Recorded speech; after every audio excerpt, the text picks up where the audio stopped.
చివరి నిశ్శబ్దం. పొలం మధ్యలో తల్లిదండ్రులకు దూరంగా మనం ఇంత దూరం ఎందుకు వచ్చామన్నయ్యా? సూర్యుడు కూడా అస్తమిస్తున్నాడు. ఆ దేవుని అనుగ్రహం ఎక్కడ ముగుస్తోందో నీకు చూపించాలనుకుంటున్నాను. మన తండ్రి వల్ల దేవుడు శపించిన ఈ నేల బరువు ఎంతో నీకు తెలియాలి. అన్నయ్యా, నువ్వు వణికిపోతున్నావు. ఏమైంది నీకు?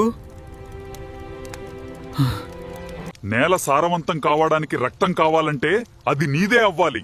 నీ పొగ అంత పైకి లేచింది కదా, నువ్వు కూడా దాని వెంటే వెళ్ళు. హత్య జరిగిపోయింది.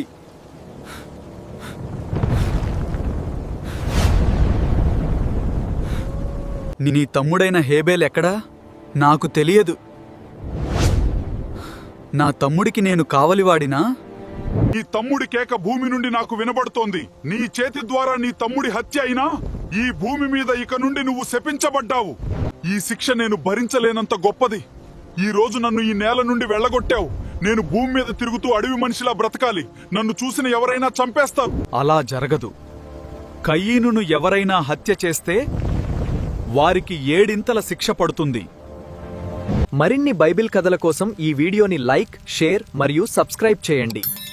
పక్కనే ఉన్న గంట గుర్తును నొక్కడం మర్చిపోకండి.